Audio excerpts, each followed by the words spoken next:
When I first heard his deep, husky voice call my name, my body trembled involuntarily, as if drawn by the magic of fate. Chapter for Skylar. Hearing that deep, husky voice speak my name sent shivers down my spine and made me tremble in a way I never would have anticipated before. My wolf purred deep within me, and I had to bite my lip to keep myself from making a similar sound. The moonlight made Gabriel look ethereal, bringing definition to the strong bone structure on his face and his sculpted muscles. Once again, I simply couldn't believe that fate had given me such a physically perfect other half. Although I felt lust stir within me, my rapid heartbeat could be partially attributed to nervousness. I could not forget my dislike for him, and I was unsure how to act or respond. Gabriel had made no move to further approach me, and was simply standing several yards away, studying me. His deep black eyes and facial expression were unfathomable as he examined me. I felt he'd tries on my skin as our eyes met again. Was I passing his inspection? Was I good enough? The petty part of me wondered if he was disappointed that I wasn't a stunning beauty. Perhaps someone like him would be better for him in that regard. My wolf snarled at the notion, and I winced inwardly, unsure what else to say. I merely echoed his statement. Gabriel. The name felt delightful on my tongue. I noticed Gabriel tense, a flicker of surprise crossing his features. My wolf's spurring grew louder. She much enjoyed saying her mate's name aloud. I had no doubt that he wasn't used to people calling him by his name. To everyone else, he was just Alpha. Even with the mere handful of words that had passed between us, I felt the inevitable sense of familiarity that came with discovering one's mate. A few more seconds passed with Gabriel remaining unusually still. The normal sounds of the forest seemed to have dimmed in comparison to my racing heartbeat. Gabriel slowly took a step forward, then another, before stopping again. He stared at me, his dark eyes reflecting the unusual emotion I had seen in them earlier. It was disbelief and relief, almost as if he had found something that had once been lost. I couldn't help but feel perplexed at his reaction. My nervousness increased again, and I shifted position. The silence was becoming oppressive, and my lust was unfurling once more as my body recognized a closer distance. I knew I had to say something to break the heavy quiet between us. Without thinking, I blurted out the first thing I thought of. I'm sorry I ran. It was a simple apology, but I meant every word. Despite my dislike and distrust for the hungry leader in front of me, the logical side of me knew it would have pained me to see him run away if our roles were reversed. Mates were not supposed to run in opposite directions upon meeting. I was surprised at the lack of anger on his face. I had abandoned him in front of both packs. To my agent extraordinaire, Madeline Nilban, heartfelt thanks for your unfailing patience, enthusiasm. Gabriel's stare intensified as he took a couple steps closer. We now stood less than 10 feet apart. I could see every detail from his high cheekbones to the contours of muscle beneath his clothing. My wolf was pushing to get out as I felt the crackling tension between us. Why did you? He finally said, voice low. There was no anger or hurt in his voice, and despite the question, he did not look confused. A small part of me suspected that he knew my motivation for running. I broke eye contact then, staring at the ground. I wanted to make up a feeble excuse, but doubted I could lie to such a powerful alpha, even if he wasn't my mate. I didn't know how to react. I had to clear my head. My cheeks reddened as I thought of how he must have reacted after I took off. He likely thought I was a coward. I wasn't expecting to discover something like that tonight. I don't think that fully explains your reaction to finding your own mate. Gabriel's voice had hardened considerably. I still could not look up at him. The word mate, in association with him, pleased my wolf and made a warm feeling unfurl deep within me despite my misgivings. However, had me on edge. I was conflicted. My wolf and I were in disagreement, and I didn't trust myself around you. I replied back, trying hard to keep my voice even. Why? To my agent extraordinaire, Madeline Nilban, heartfelt thanks for your unfailing patience, enthusiasm. Once again, I had a suspicion he already knew and wanted me to say it aloud. I paused, taking a deep breath, Because you're the alpha of the pack that is taking our land. I wanted to add that I disliked him for years but was afraid of his reaction. Slowly, I raised my gaze to look Gabriel's mesmerizing but haunting eyes. His expression had hardened yet again, and I saw steely anger hovering on his face. So you're predisposed to despise me, as my pack is the enemy, he replied coolly, attempting to mask his irritation. I gritted my teeth and looked away, staring into the trees. I was unable to deny his claim. The silence stretched between us for a moment. So I take it you're rejecting me then? His voice was icy now, and my eyes snapped back to him in surprise as I felt my wolf's horror within me. What? I stuttered it in shock, my heart racing. His furious gaze was fixated on me, but I thought I could detect another emotion shimmering underneath. Or a mixture of both. Don't you dare reject him. My wolf hissed, her anger permeating my entire being. I knew that if I told Gabriel I didn't want him, she would never forgive me. Could I do that to her? Part of me was screaming at me not to. And despite my distrust and dislike, I wasn't sure I could do that to myself. I knew the pain would be unbearable. Plus, I tried to reason, what would happen if I rejected Gabriel? He would be furious, and his rejection was a rare thing, but rejected wolves almost never recovered. There was a chance he would take it out on my family and pack. Even if I didn't want him at all, which I knew wasn't true, I knew I couldn't risk that chance. Even though my human side disliked and distrusted him, my wolf was still half of me, and she desperately wanted her mate. I should have known from the beginning that rejecting him wasn't an option for her. Realizing he was still staring at me with his body tense and fist clenched, I quickly shook my head. No, I am not rejecting you. I thought you wouldn't want me because of my pack affiliation. I blinked rapidly as that last sentence slipped out. I hadn't really thought about it until I said it, and I now felt oddly vulnerable expressing such sentiment with this powerful wolf in front of me. His expression changed then as shock and disbelief marred his features. You thought I would reject you. The thought seemed repulsive to him. Once again I was struck with surprise at his reaction. You're one of the most powerful alphas in the country. I'm a completely ordinary she-wolf, from an enemy pack. It doesn't make sense that fate put us together. I couldn't help the bitterness from leaking into my tone. It was surprisingly easy to express the truth in front of Gabriel, even though I found him intimidating and barely knew him. Perhaps part of my subconscious realized the mating bond even more than I did. In the blink of an eye, Gabriel was standing in front of me. My heart jolted in my chest. Even for a werewolf, he had moved unusually fast. I felt goosebumps rise on my arms due to his proximity. We were only a foot apart, and I had to crane my neck to peer into his eyes. This close, I could see the swirling depths of his dark gaze in every long, dark eyelash. I wanted to reach up and stroke his face.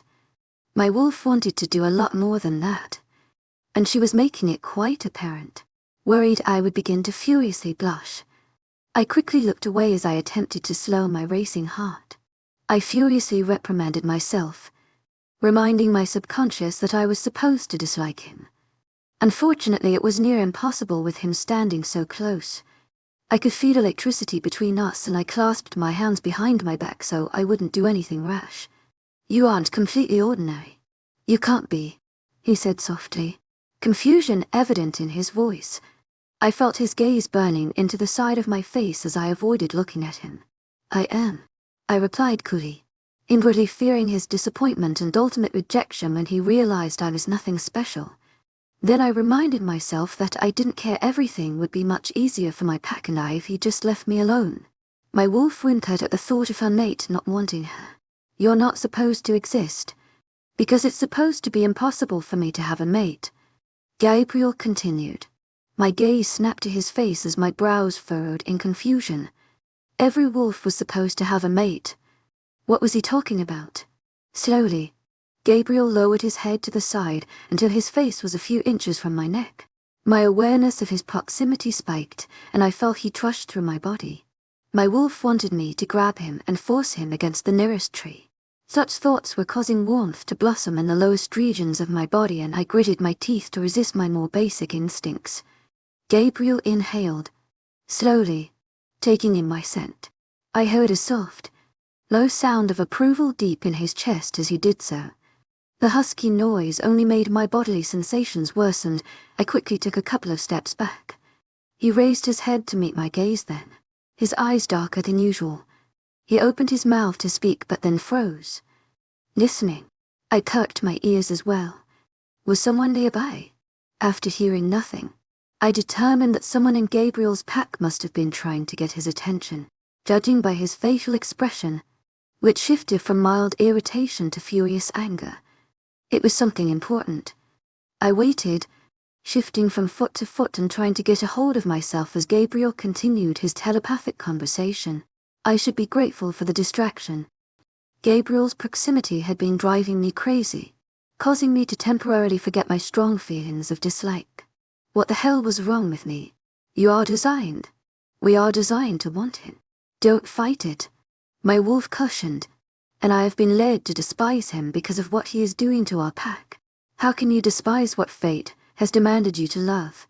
She replied softly. I was saved from responding by Gabriel, who swiveled his head back to face me. There is a pack emergency. I'm going back. I blinked in surprise and felt a mild surge of frustration. I still had no idea what I was supposed to do next. In a traditional relationship, the female would join the male's pack and live with him after they mated, but I was nowhere close to ready for such a thing. The thought of living in the Black Mountains pack territory was horrifying. I needed some more time to figure things out. To make matters worse, our conversation had only served to muddle my emotions even more. Truthfully, a large part of me didn't want him to go. There was still so much left to discuss. And on top of that, my wolf would pine after him the second he left. I knew, but if Gabriel thought the emergency was important enough to return to his pack, I was going to make no attempt to dissuade him. I can't wait here. Alpha Brett and my father expect me home, I replied, infusing my tone with finality. He wouldn't order me to return with him. Would he? I would have no idea how to handle such a situation. I saw a glimmer of irritation in Gabriel's eyes, but then it was gone. He slowly took a step forward. With his hulking height and muscled physique, the action almost looked menacing, especially with the light of the moon throwing his face into a sharp contrast of light and shadow. For a moment I thought he was going to force me to come with him. From what I had been told, he was merciless and demanding. It wouldn't be out of character. The moment stretched on until the tension was nearly unbearable as he stared me down. Deliberating. Very well. I won't make you return with me, he finally said, his tone devoid of emotion. I blinked in surprise. Part of me hadn't expected such consideration. I just need to think, I muttered as he stared at me. The excuse sounded feeble even to me, but I had no clue what else to say. Then think. But in the meantime, Skylar, don't forget that fate has determined you to be my mate. I expect your pack to respect that. The last part came out nearly in a growl, his eyes flashing. Some part of me idly wondered if he meant that generally, or if he was referring to anything in particular. For instance, if he'd noticed while comforting me in the clearing. The whole meeting was a blur now. I couldn't remember if we had maintained the contact in Gabriel's presence. My wolf yipped in excitement, and I felt a strange mix of fear and pleasure as he verbally determined me as his. Although my logical side recoiled from such a cruel wolf claiming me, the rest of my being could not help but feel elated at the proclamation. It was a confusing mix of feelings. Before I could retort, Gabriel had moved to the edge of the clearing in the blink of an eye. He made to enter the woods but then turned back over his shoulder. His gaze fixated on me and held me in place as I was mesmerized once more by the black pools of his eyes. We stood there, motionless, for a few seconds. I couldn't help but feel as if the world had stopped around us and was holding its breath.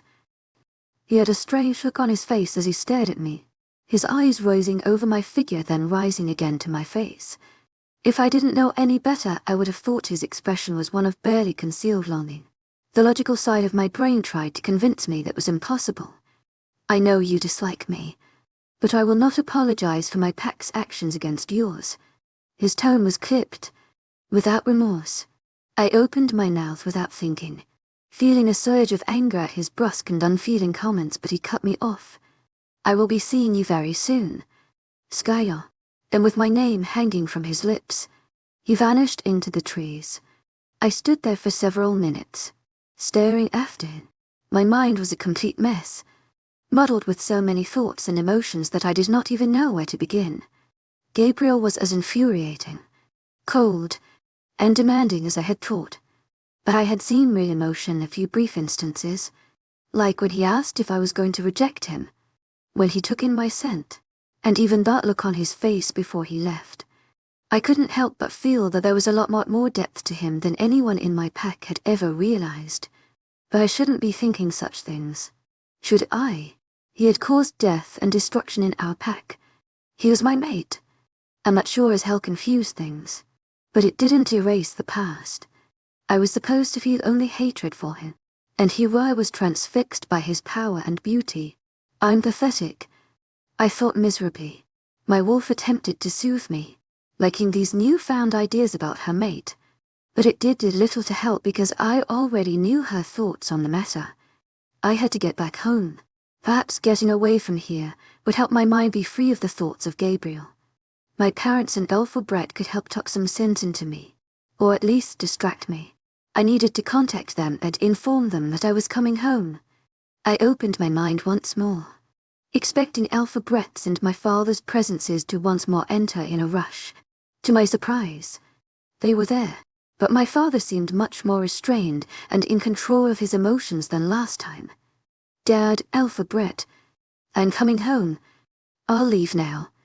I just talked to him and he said, Skylar, I think home would be a better place to talk about this. My father replied calmly. I could sense Elphabret's agreement. There is a lot to discuss. Your mother still has to hear about this and it would be better to go over it in person. I did not want my mother to know about this, but there was obviously no way around it. I sighed in resignation. I'll be there as soon as I can.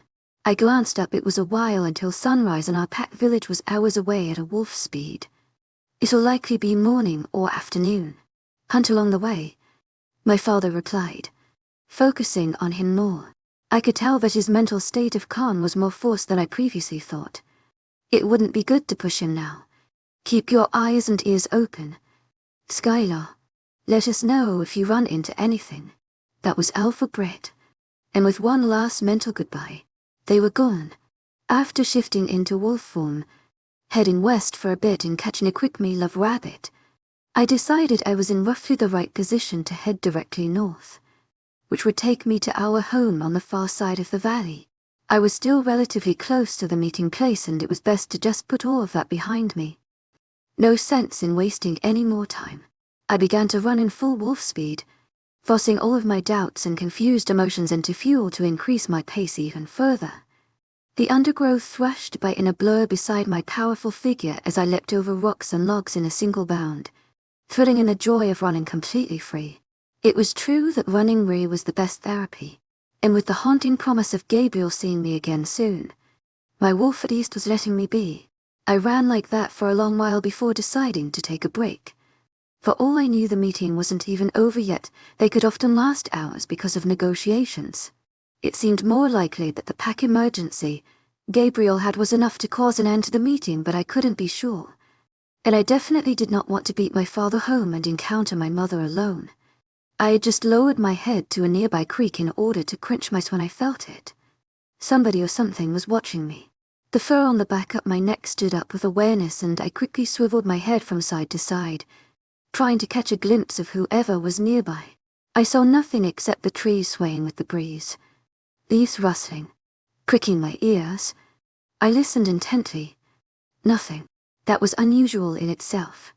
Usually, if I listened hard enough, I could hear the faint cries of small animals, the chirping of birds, or even the noises of various insects. However, the forest around me was oddly still. It wasn't the same feeling I'd had in the clearing with Gabriel. This time it was the forest was hiding from something. A deep growl emanated from my chest as I raised my head, sniffing the air. If anyone was close by, I would be able to smell them with my overly keen senses. For half of a second, I caught a whiff of something unfamiliar. It didn't smell like anything I recognized, animal or human. and it definitely didn't smell like a werewolf. Even with such a brief whiff, I could tell it was dangerous. And I growled louder, lowering myself into a crouch. I sniffed once more, first standing on end. Again. I detected nothing. A growl continued to emanate from my throat as my claws dug into the ground. I remained in that position for a few more moments, but I could not catch the scent again. Whatever had been nearby was gone. My first Lodi lay flat again as my sense of awareness disappeared. Whatever the hell it was had left me alone, but I was paranoid now. I needed to get home before it came back. I had no idea what had been watching me, but I knew instinctively that it was highly dangerous. I took off running for home again, my wolf and I both on high alert. I tried to put the thoughts of the unknown creature and Gabriel's dark eyes out of my mind as Aston the sun finally rose. Tendrils of color stretched across the sky, turning at brilliant hues of orange, yellow, and pink. The forest around me was thrown into sharp relief, every leaf and twig defined by the bright light of the sun. I was trekking downhill now into the gigantic valley we called home. I could see the entire lay of the land thanks to the beautiful sunrise. I was struck by a pang of possessiveness as I gazed at our territory, the territory my mate was trying to take away. What would Gabriel do now? I still felt my dislike and distrust for him, but I was unsure if my original idea of his character was accurate. To my agent extraordinaire, Madeleine Nilban, heartfelt thanks for your unfailing patience, enthusiasm. If he was as cruel as they said, he would have claimed me without my permission or forced me to come along with him. Yet he didn't. That meant he had a selfless bone somewhere in his body. Right. After stopping once more to rest for a while and dine on another rabbit I found nestled in a burrow, I started on the final leg of my trip. I kept a slower pace now to assure that I wouldn't beat everyone home. The slow trot had my wolf pacing in anticipation. She didn't like moving at what felt like a snail's speed. However, it did allow me to appreciate the full beauty of the morning as I watched the sunrise in the sky and morning turn to early afternoon. Fortunately, a couple hours later I caught my father's scent on the wind and knew they had beaten me home. I picked up my speed again, then stopped at the fringe of the trees before shifting back into human form. I had tied my clothes tightly around my ankle before shifting, and I retrieved them now, swiftly donning them and exiting the shelter of the forest. I smelled them before I saw them. As I turned the corner, I came face with Alpha Brett. He and all of the others from the group that attended the meeting were standing around nervously, talking amongst themselves and waiting for my arrival. As soon as I entered the peripheral, all heads turned to face me. I detected a wide range of expressions from nervousness to outright disapproval. "Skylar, we've got to talk about this." That was my father, stepping forward and speaking softly. It was time to face my pack. But instead of looking at me as Skylar, they were looking at me as their worst enemy's new mate. Chapter 5. I sighed, fighting the urge to sink to the ground. Some part of me had known I wouldn't be able to avoid this confrontation, but I still had no desire to deal with it right now. "I know," I replied quietly, my wolf whining in the back of my mind. She disliked the looks on some of my packmates' faces. Tentatively, I raised my head up and scanned the group, making eye contact with each one of them. Fortunately, some of the looks seemed closer to concern and downright animosity. Perhaps pack affection was winning out. My gaze finally met Will's. To my relief, his blue eyes contained worry for me and nothing else. He gave me a slight nod of reassurance and I tried to force myself to relax. If Will was on my side, then surely some of the others would understand too. In an instant, Alpha Brett and my father were standing on either side of me, eyes roaming over me to assure that I wasn't injured. My father gently took hold of my hair and moved it to the side, examining my neck. He didn't claim me, I muttered self-consciously, aware of the many pairs of eyes fixated on my pale skin. A murmur rippled through the group and I detected their relief intermingled with confusion. Did you RAJ? My father began before Alpha Brett could speak, then abruptly cut off. I sensed my father's hesitation to say the word rejection. Even with his hatred for Gabriel, he knew that one wolf rejecting another was an excruciating process. No, we just talked. Then he said he had a pack emergency and he left. Alpha Brett's mouth hardened into a grim line. He left his beta to continue the meeting after he followed you. The beta had to call it short because of an emergency. Must be serious if they would leave so abruptly. I noticed some of the other wolves whispering and grumbling among themselves. To force us to attend the meeting only to call it off was an extremely impolite gesture. What all did he say?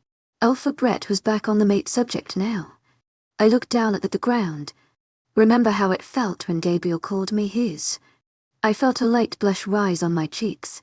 He basically just confirmed that I'm his mate, and wanted you guys to respect that. My wolf writhed in pleasure at the thought, and he said that he'd be seeing me soon. I felt the air thicken with tension as the entire pack stiffened. He'd better not come here. To our territory. I heard someone snap. If he does, we'll just take him out. We have the advantage here. Somebody else cut in. Although they sounded unsure. It's not really Skylar's fault. She can't control who her mate is. A younger she, Wolf muttered. She should have just rejected him. Then he wouldn't follow her. That was Anne. Seriously, that would only piss him off more. There's no telling what he would do if she rejected him. Will replied, coming to my defense. Yeah, but, and began heatedly. All of you, silent. Alpha Brett snapped. That quieted them immediately. Will is right. Making him angry would only guarantee trouble. Now that we know that he wants Skylar as a mate, we can use that to our advantage. I didn't like the way that made me sound like an object, but I knew he was right. It was possible that my presence would help protect the pack. If he cares about her, he won't want to hurt her by harming her pack. He continued, musing. Well, he didn't exactly proclaim his deep feelings for me or anything. I muttered, embarrassed. I wasn't sure what had been going on in Gabriel's head and I didn't safe to assume anything. That's because he's a cruel, twisted bastard without any feelings. I heard someone hiss angrily. My head snapped up and my eyes fixated on the wolf that had spoken. Julie. Anger surged through me at the insult to my mate and I felt my wolf snarl in fury. I clenched my fists to keep from growling out loud. I couldn't help my strong emotions despite my dislike for Gabriel. Instead I fixated on her with a furious glare that left her blinking in surprise. Skylar. Calm down, Alpha Brett said, resting hand on my shoulder. I realized that everyone had seen my little display of anger, and I quickly looked away, embarrassed. I didn't need them turning against me. I'm sorry, My wolf and I don't exactly agree on this. I gritted out as I attempted to explain. That isn't your fault.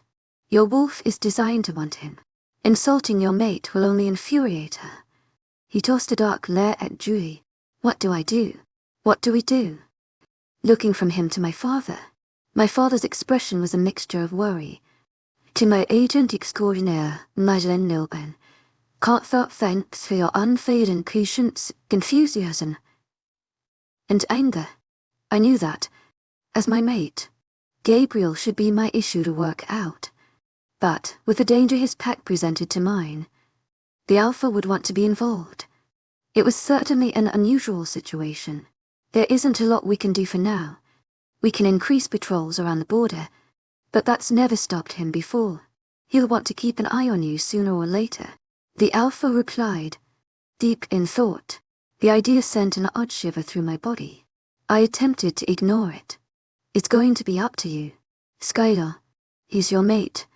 It's your decision. Fate chose him for you for a reason. Rubbing his forehead with one hand. I have to tell the rest of the pack. It's my duty to inform them of any potential threat. I opened my mouth to protest but shut it quickly. I was not the type to argue with an Alpha and he had a good point. My wolf didn't want to think of Gabriel as an enemy. Unfortunately, his past actions had made him such to the pack. Unfortunately, I knew a lot of my pack mates might think of me differently after they found out. I would definitely be the newest gossip and most of them would not think of me in a positive light after finding out the identity of my other half. It was a depressing thought, as one's pack was basically an extended family after growing up with these wolves and trusting all of them implicitly.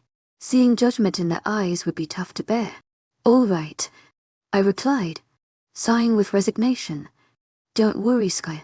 It isn't your fault. We don't choose our mates. My dad reassured me quietly. The pack will have to understand.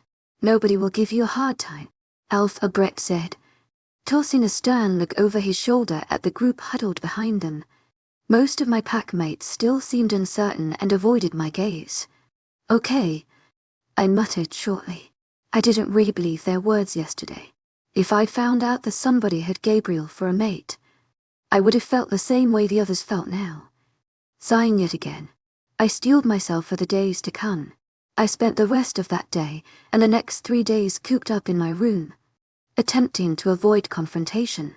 It wasn't necessarily the bravest way to cope with things, but I needed the time alone to think. The logical side of my brain and my wolf were at constant odds with each other. Despite my misgivings, I could not keep Gabriel's perfect face and dark eyes out of my mind. He haunted me every second of the day and kept me tossing and turning at night. It was constant turmoil. The pain of resisting the mating pull coupled with my inner battle made me stressed and unable to sleep. The few times I ventured out of my house to eat at the pack hall with my parents, I felt the stares on me and heard the barely decipherable whispers. Nobody was outright antagonistic, but I'd never liked being the center of attention, and it only made things worse. To my agent extraordinaire, Madeleine Nilban, heartfelt thanks for your unfailing patience, enthusiasm. My mother was constantly by my side. I could tell she was torn between being elated that I found a mate and horrified that it was, well, that I didn't exactly have the kindest, gentlest soul for my other half. After I repeatedly told her I needed the time alone to think, she finally got the message and I was left to my own devices. Needless to say, perhaps it wasn't the best idea to leave me alone. My wolf paced back and forth and frequently sent me images and primal urges that I didn't want. Embarrassingly enough, I often enjoyed the mental images, then consequently spent the next several minutes feeling guilty about it. I was going crazy, aimlessly pacing my room or blankly staring at the TV. To my agent extraordinaire, Madeleine Nilban, heartfelt thanks for your unfailing patience, enthusiasm. It was very fortunate that Maria showed up a few days after I got back to talk some sense into me. I heard an impatient rap on my door before the brunette entered my room, staring at me sternly. I knew I'd find you trapped in here. I understand staying in here the first day or two, but this is getting ridiculous. Skylar. Hello to you too. To my agent extraordinaire, Madeleine Nilban, heartfelt thanks for your unfailing patience, enthusiasm. I replied grumpy ly. She huffed before settling down beside me on the bed. I've come over twice before, but your parents said you didn't want to talk. Are you okay? I'm worried about you. I'm always the first one you talk to. Her dark eyes looked slightly hurt. I shifted position to face her, feeling chastised.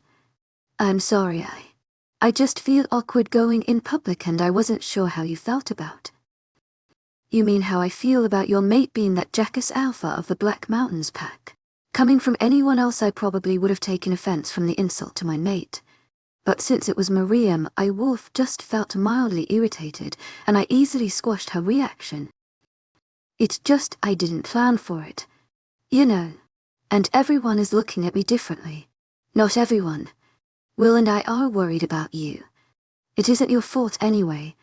You don't choose your mate. But part of me wants him. To my agent extraordinaire, Madeleine Nilban, heartfelt thanks for your unfailing patience, enthusiasm. A pretty big part. And he's so horrible, yet I still want him. How screwed up is that? Understanding glimmered in her expression. He's your mate, Skylar. It would be even more strange if you didn't want him. He's destined for you. But I can't stand him. Well, you know. Her expression grew more sullen. I won't lie to you. Our pack hates him. He's done horrible things. You have a difficult decision ahead, but that doesn't mean you can beat yourself up over something that's out of your control. But what's wrong with me that fate chose him as my other half? I glanced at her morosely. I realized how bad that sounded, but the pity party was in full force. She reached over and grabbed my hand, giving it a reassuring squeeze. Maybe you're meant to help him. Make him less of an asshole. You know, cure him of his douche-big ERY. I couldn't help a small smile from emerging after that. And Maria grinned in return. That's better. Besides, I'm making you get out of the house tonight. We can forget about all of this for a couple of hours. Get away from the pack for a bit. Puzzled. You mean like go for a run? Her smile was devious. No, silly. We're gonna go out on the town. On the other side of the mountains that encircled our valley was a human city. It was a decent-sized settlement that was about a 30-minute drive. The only ways they were to run or drive on a very small road that we kept hidden so the humans wouldn't find it. The road was tough to navigate as it wound through the mountains, but with our quick reflexes it wasn't too bad of a drive. All the wolves my age attended high school there, since our pack village was too small to have its own high school. To my agent extraordinaire, Madeleine Nilban, heartfelt thanks for your unfailing patience, enthusiasm. I had finished high school over a year ago. Each week a group took the truck and went to town to buy necessary supplies and groceries that would take care of the entire pack for a week. Of course we could eat fresh meat in our wolf forms, but otherwise we needed the same type of sustenance as humans. It came in quite handy having a human town nearby, as many wolves worked there at least part-time to earn a living. Also, the city had electric and cable companies that we had contracted to set utilities up in our pack village many years back. It had certainly been an interesting experience having humans in our home and all of us having to act like them. I was glad, because I didn't know what I would do without cable or Wi-Fi. Or running water, for that matter. The humans knew there was a village in the mountains, but they never tried to find it. We came to visit them. A couple times in the past we had gone to one of the clubs down there just to hang out. I didn't go as often as the others. The clubs were fun enough for a short time, but they were so crowded and sweaty. Our parents, fortunately, didn't care that we went. What danger did humans pose to werewolves? At this age we were expected to take care of ourselves, although my parents were a bit stricter than some. So you guys are going clubbing? Somewhat interested. I hadn't been in a while and part of me needed the distraction. Not sure yet. Maybe we'll shop. Maybe we'll eat somewhere. Or maybe we'll go dancing. Point is, you'll get to have fun. But my parents already told them we were going to hang out with some friends from high school. At first they didn't look too excited, but I think I might have convinced them. You just have to talk to them before we leave. Glancing around, what would I even wear?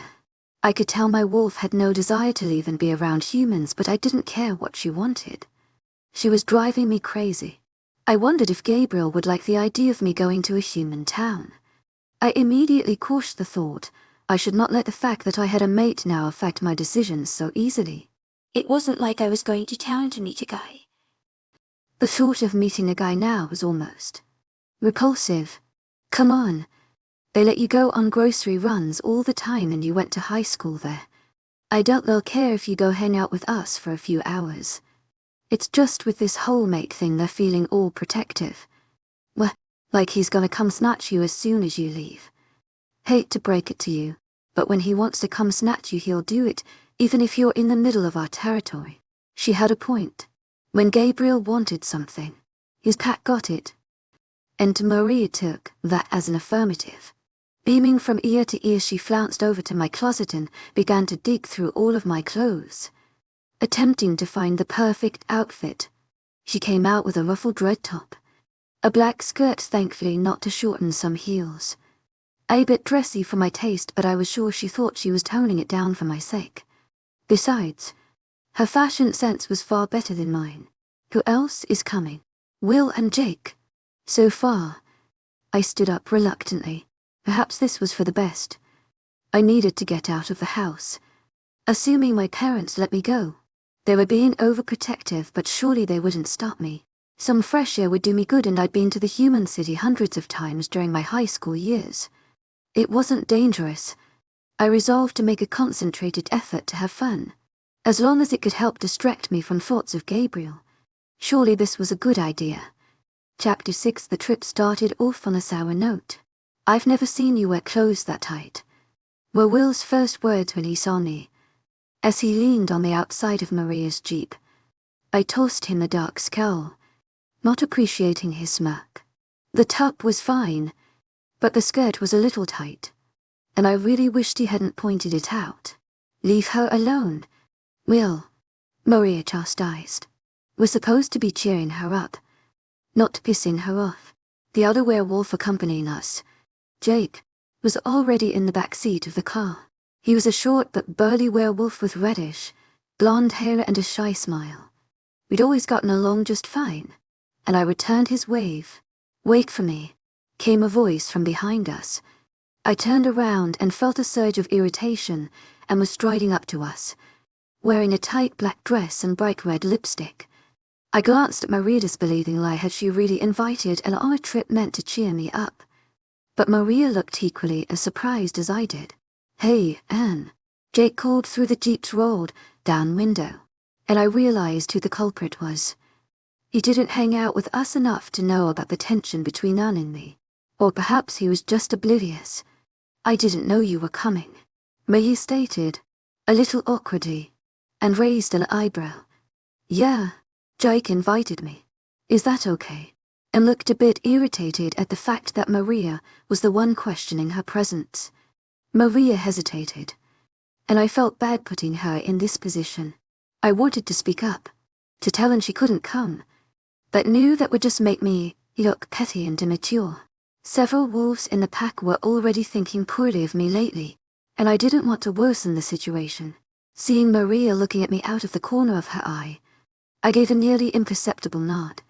Seconds later, I was in the back seat next to Will and Jake, with Anne and Maria in the front.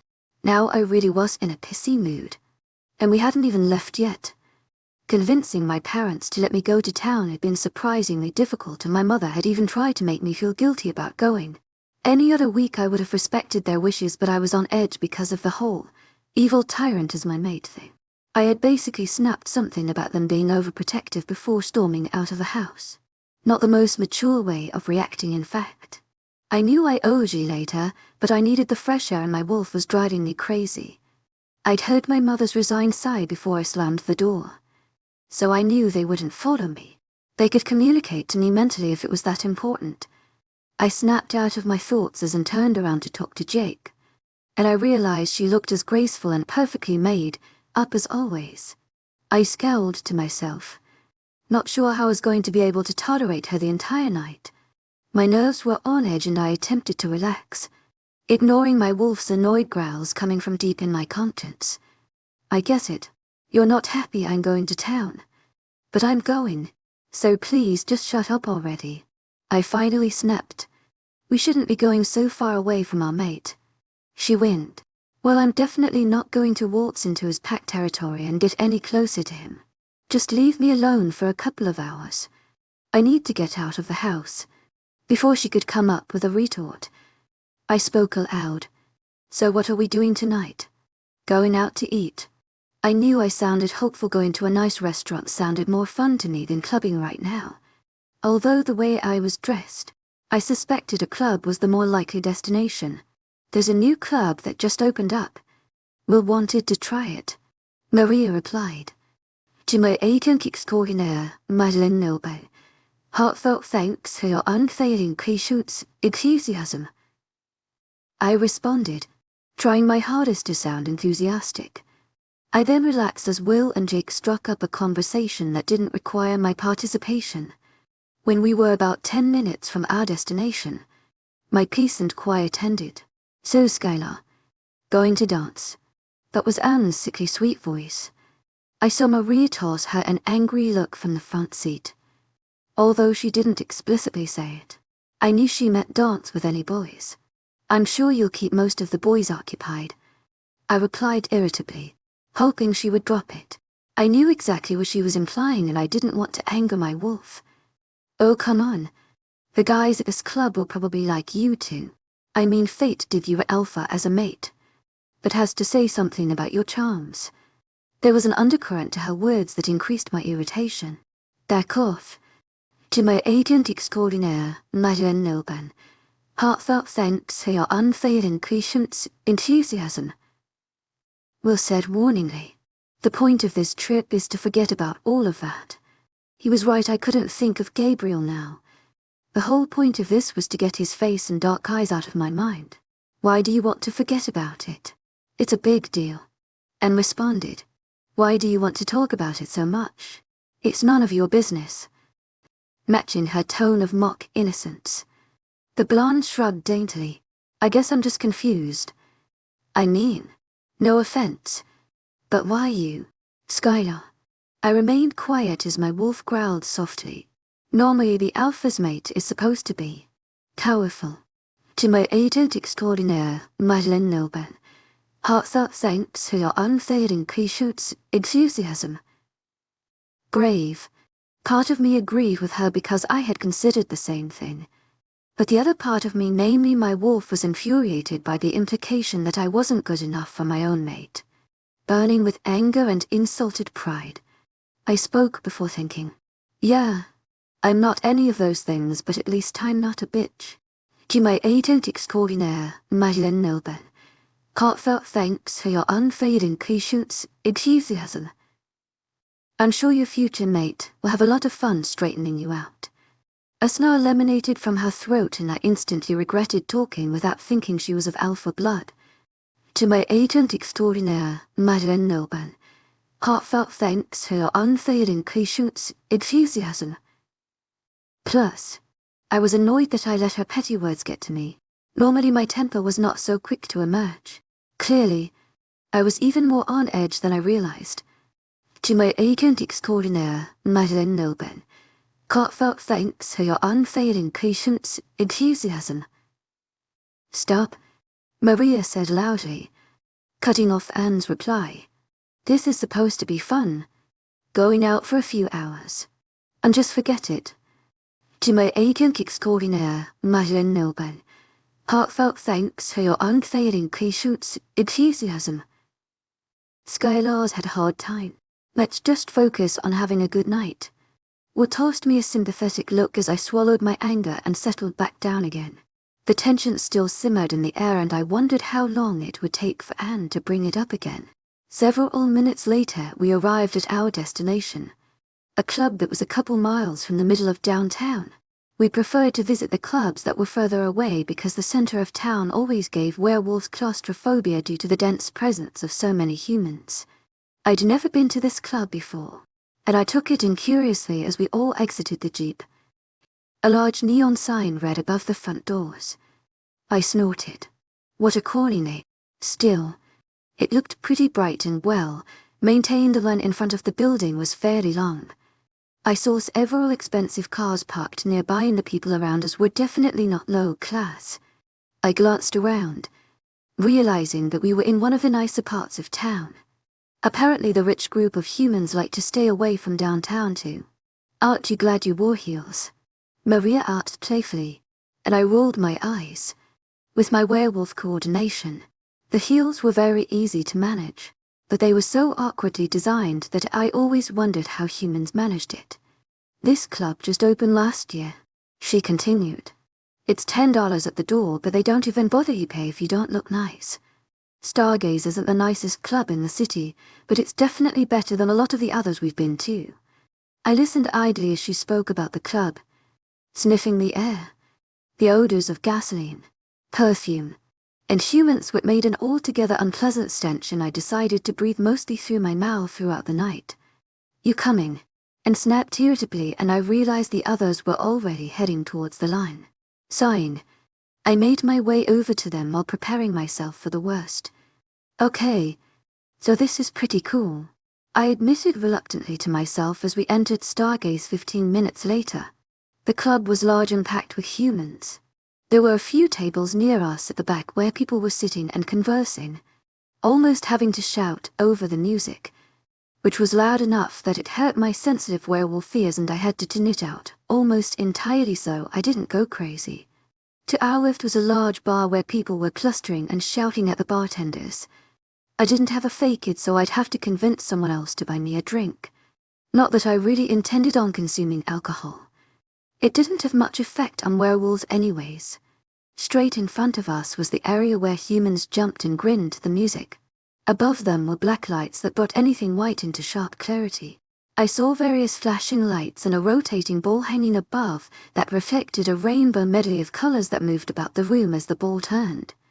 It was extremely disorienting with my enhanced vision. "So are you gonna dance?" Maria asked, giving me a half-smile.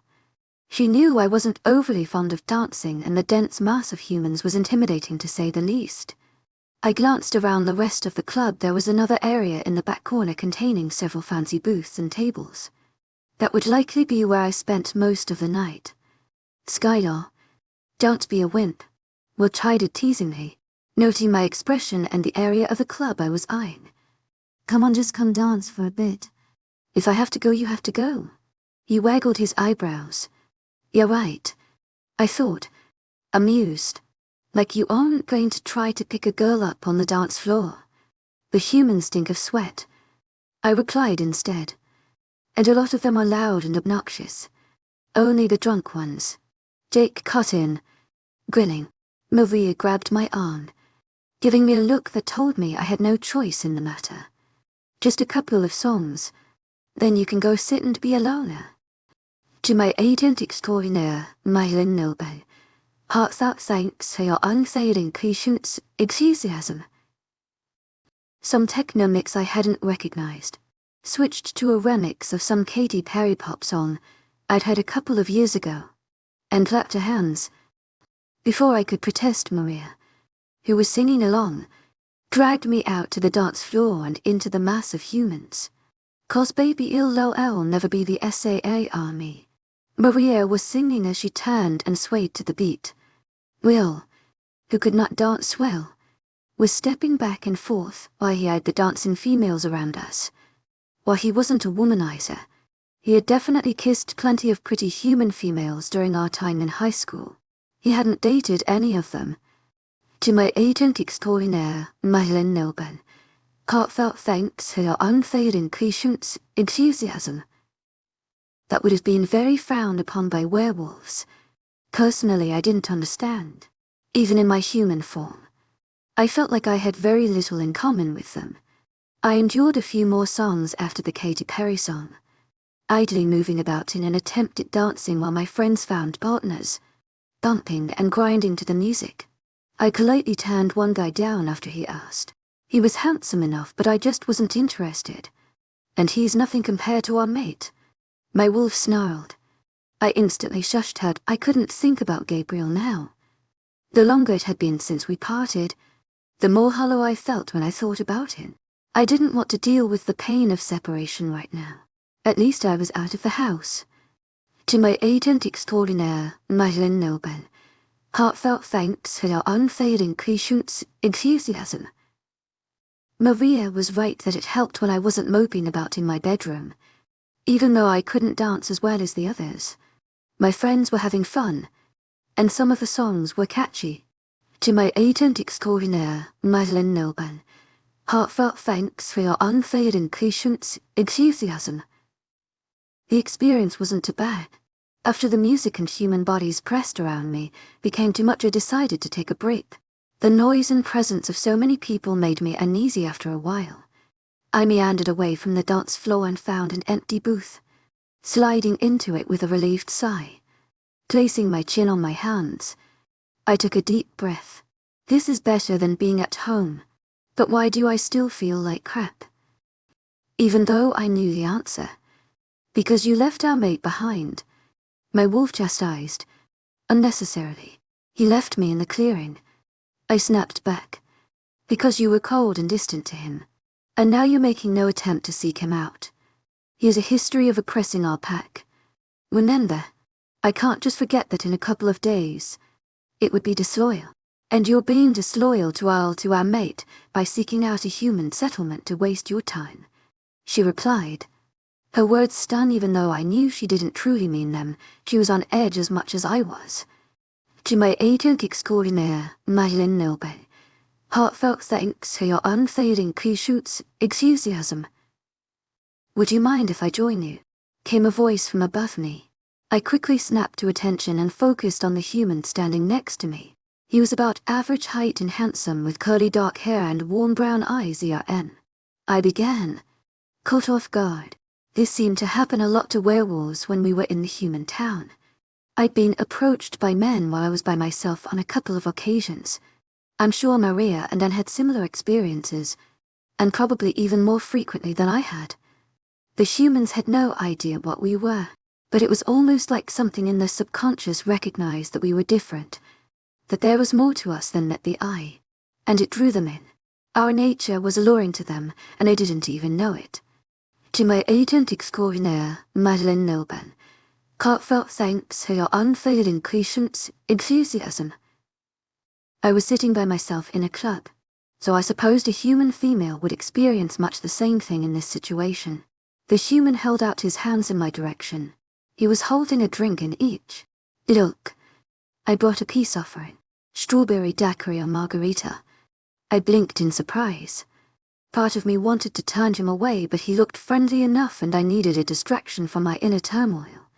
Besides, it wasn't like I had to go home with the guy or worry about something suspicious in my drink. He could have put 5 times the dose of a human drug in either drink and my body wouldn't even notice it. Werewolves were immune to pretty much anything that could be used to spike a drink, unless we consumed an absurd amount.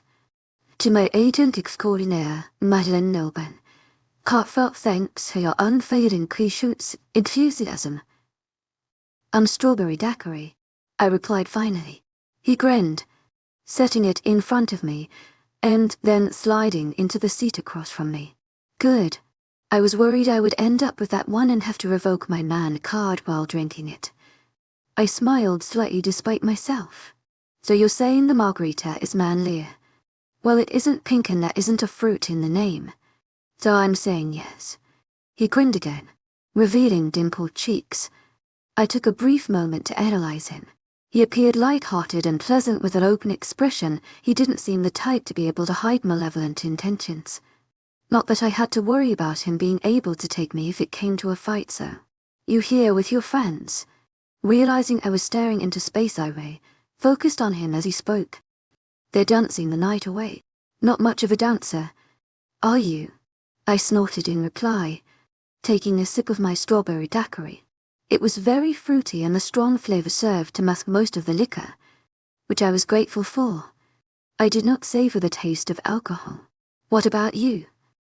Realizing he was staring at me and waiting for me to say something. Oh, I love to dance, but I needed the break. I was getting a drink when I saw you come sit over here and I figured you could use company. What's your name? I deliberated for a second before answering. Skylar. To my agent extraordinaire, Madeleine Nilben, heartfelt thanks for your unfailing patience, enthusiasm. Drew. Nice to meet you. You too. I had no clue how to continue a conversation with this guy. I didn't particularly want to. You have really pretty eyes. By the way, Drew said, a bit shyly. Now I felt even more uncomfortable, and my thoughts sprung, unbident, to Gabriel. I wondered if he found my eyes pretty, and then immediately mentally berated myself for wondering that. Thanks. Impressively articulate response. I thought sarcastically. Do you live around here? I'm from the east end of town, but we just moved here a couple months ago. I didn't really care where he was from, but I wasn't rude enough to say that, so I just nodded politely. Oh, I'm not actually from this city. I live in a nearby town, but we don't have clubs there. I definitely wasn't telling the stranger any more details than that. For the next few minutes we made idle chit-chat, but after a bit, I became distracted. My wolf was growing increasingly agitated, whining restlessly. At first I thought it was because I was talking to another guy who was borderline flirting with me, but after a moment I realized it was something else. Her agitation had nothing to do with the conversation, in fact. I had no idea what was bothering her, and neither did she. She just had the feeling that something was wrong nearby. I had learned to trust these instincts, so I began surreptitiously glancing around, trying to see what was out of place. Nothing seemed amiss. I thought I saw Maria and Anne still dancing in the middle of the floor, though I couldn't see Will or Jake. Apparently their wolves were fine because they seemed perfectly relaxed. So why was my wolf on edge? I scanned the crowd again, using my enhanced vision to detect the slightest sign of danger. There was nothing. Skylar, you with me? I turned back to see Drew staring at me with concern and mild irritation. Yeah. Sorry, Drew. I just got distracted. I shifted in my seat uncomfortably. Her agitation was making the hair on the back of my neck stand up. To my agent extraordinaire, Madeleine Noble, heartfelt thanks for your unfailing patience, enthusiasm. I'm going to go to the restroom. I'll be right back. Without waiting for his reply, I quickly stood up and made my way around the edge of the dance floor towards a hallway on the far side of the club. At the end of the hallway was a door marked Employees Only, but the hallway curved left at the door, leading to the restrooms. I opened the door to the restroom and strode in. The lighting was extremely bright after the dim atmosphere of the club, and I winced, rubbing my eyes. There was a girl at the sink applying her makeup, and I thought I heard someone in one of the stalls, but I ignored them, shutting myself in a stall and resting my head on the inside of the door. To my surprise, my wolf's agitation actually increased and she whined again. What's wrong with you? Concerned. I don't know, but something is wrong. I can sense danger. We're closer to it now. It's in here. I asked incredulously. No, but we're closer to it than when we were sitting in the booth. I took a deep, shaky breath. Are we in immediate danger? I don't think it's after us. That confused me. Why would she be so concerned if the source of danger wasn't focused on us? Why was she so unnerved? I had never felt her behave like this. Opening my senses, I took a deep whiff of the air, closing my eyes. The music pressed in loudly on my sensitive ears, but I attempted to block it out and focus only on the smells. The stench of urine was quite poignant, along with sweat and alcohol. Wincing, I sorted through these scents to find others that were harder to trace. I detected a slight whiff of werewolf scent along with the overwhelming smell of human. But this did not interest me. I focused intently as I tried to find something out of place. A minute trickled by, then another, with no luck, but my wolf insisted I keep trying. Then it hit me all at once. Blood. A lot of blood. The smell growing stronger by the second. In a flash I had exited the stall and rushed out of the bathroom. The blood was human, not werewolf, but I still felt duty, bound to investigate. I wasn't going to let someone die if there was something I could do to help. And with the overwhelming sense of danger I detected, I knew this wasn't an ordinary accident. The smell grew stronger as I strode down the hall, approaching the Employees Only door. Without a second thought, I shoved the door roughly open. Inside, I found a wide hallway with cubbies and cabinets on the walls, likely for the employees, and another door on each side. The trail did not lead me there. However, another door was at the far end of the hallway marked Exit Only. Taking a deep breath, I dashed to the door and shouldered it open. Stepping outside, the smell was so strong out here that to my sensitive nose it was nearly overwhelming. It was coming from an alley a short distance away.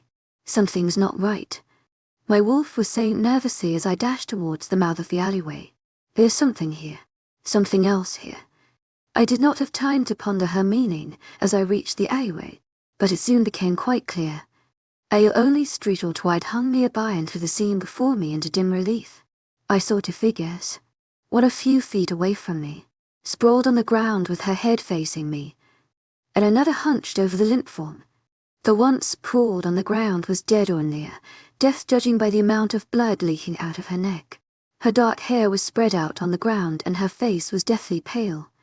The smell of her life force was sickening and I had to fight the urge to gag. But the body was not the main source of my problems. Not even close. For a split second after I examined the body, my eyes snapped to the other figure. The one that was slowly standing up to tower over me. It was a man, but he wasn't human. His behavior had alerted me of that immediately, and my stomach clenched with revulsion when I saw his face. He was as pale as the corpse and his irises were as black as his pupils, giving him a frighteningly haunted appearance. He had sharp fangs extending into his bottom lip and they were tipped with blood, and his fingers were curved into claws. His skin was thin, taut and pulled back, his cheekbones almost looking like they were going to cut through it.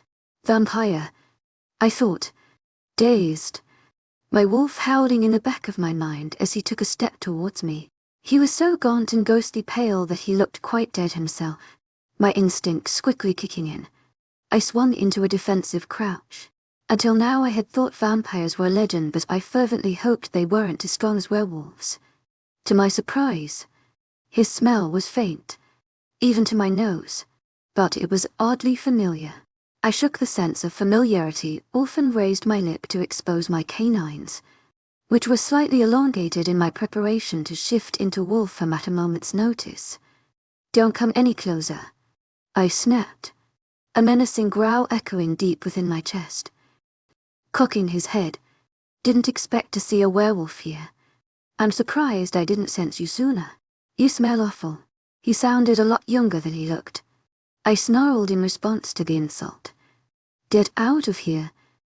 But I hadn't finished eating dinner. "To my agent extraordinaire, Madeleine Nelben, heartfelt thanks for your unfailing patience, enthusiasm." A cocky smirk appearing on his pale face. I felt my skin prickle irritation. I glanced down at the corpse. I'm surprised. I thought werewolves would be a lot uglier." His dark eyes had focused on my face and his smirk was wider. I growled again, loud and menacing. I thought I saw worriness cross his expression. It was then that I realized I was in a tight skirt and heels. Not exactly the ideal outfit to be wearing in a fight. I thought I had enough of a sense of balance to make the heels work if I absolutely had to. But why take the risk? What if one of them broke mid-fight or made me twist my ankle? I was bending down, eyes on the vampire, preparing to surreptitiously remove my shoes.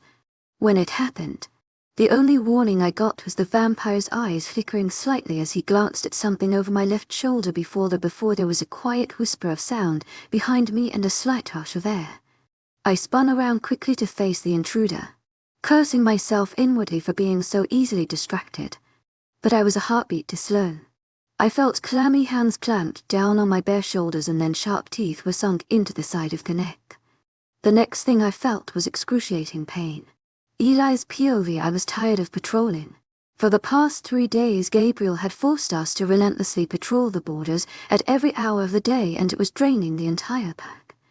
Ever since the incident the night of the meeting, when one of our pack members had been brutally murdered, every wolf had been on edge. As Gabriel's beta, I respected his decision and would likely have made the same decision in his place, but it didn't mean that I wasn't feeling the same exhaustion as everyone else. My wolf was feeling it too. I could feel his relief that our patrol had ended and I got to return home for some much-needed rest. I had volunteered to take the extra shift tonight, but was sincerely regretting that decision. Still in wolf form, my head drooped as I climbed the craggy terrain that led to our pack homes. Our territory was much more difficult to traverse than most, but kept us in good shape. My muscles still burned. However, as I scaled the last steep slope, I would need to stop by Gabriel's house first to give him my report. Several minutes later I shifted back to human from outside of Gabriel's large house, dressing quickly before knocking 3 times on his door. "Come in," his deep voice commanded, and I opened the door, shutting it quietly. Gabriel was sitting in a large chair reading a stack of documents, but he glanced up when I strode in. Patrol went as normal. I began without preamble. I knew Gabriel better than anyone else in the pack, so I could drop most of the formalities. No strange scents or tracks. Whoever killed Amelia seems to have vanished into thin air. His expression darkened, and I knew he felt the pain of losing one of our own. Gabriel may have been austere and seemingly emotional, but I knew he cared more about protecting the pack more than anything else in the entire world. "To my agent extraordinaire, Madeleine Nelben, heartfelt thanks for your unfailing patience, enthusiasm." Maybe that brunette girl from the meeting. But there was no way in hell I was asking Gabriel about it until he was ready to talk. It had been shock enough to learn he had a mate. He had seemed slightly dazed the last few days, as if he couldn't believe it happened, while my instinct urged me to talk to him about it, because he was clearly conflicted and needed my help. I held my tongue. Gabriel and I had known each other a very long time. We had grown up together. As far as I knew, he trusted me more than anyone else.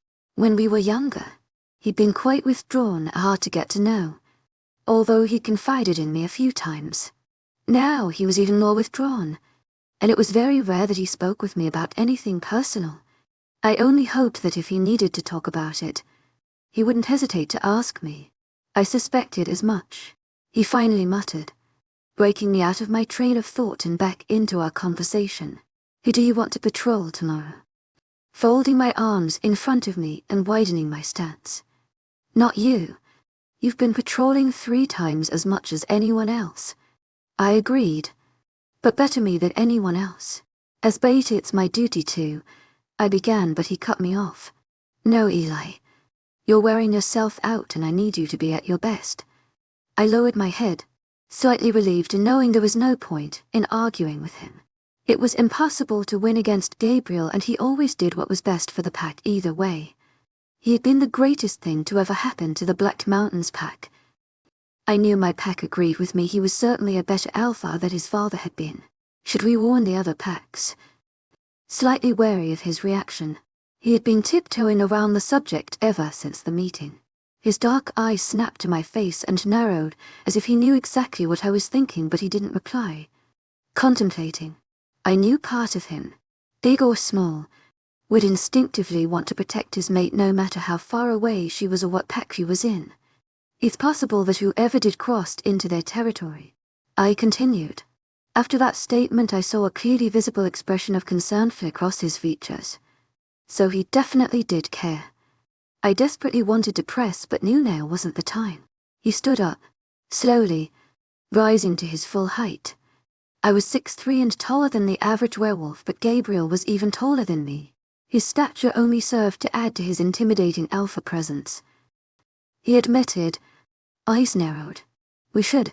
But I never found out about what we should do." Bill abruptly cut off, face contorting into an expression of extreme pain.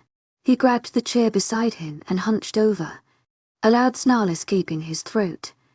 "To my agent extraordinaire, Madeleine Nilben, heartfelt thanks for your unfailing patience, enthusiasm." Striding over to him, concerned. His muscles were taut, his frame shaking.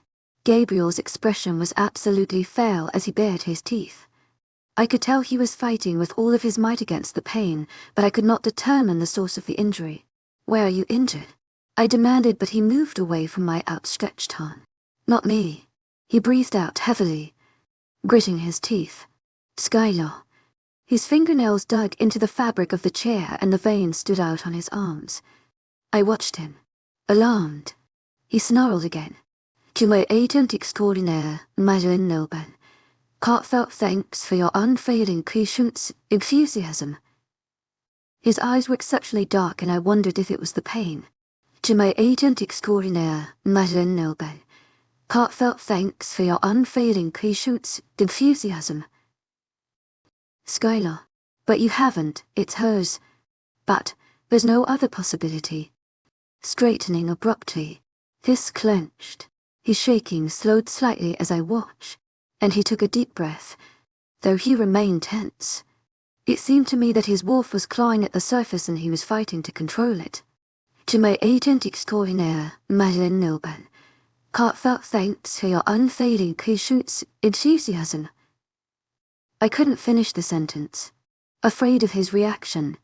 After several seconds, Gabriel unclenched his fists. Apparently the pain had abated somewhat, and he had won the internal battle with his wolf. "It's her pain. It has to be." His expression was absolutely terrifying to behold. "She's in danger." I saw his resolute expression and knew where this was going. "Watch the pack." He leapt to the door in one large bound. "I'll be in touch." "Alpha you." Gabriel turned around, fury evident in his expression. I said, "Watch the pack, Eli." He roared furiously, putting a command in his tone. He rarely had to use the command on me.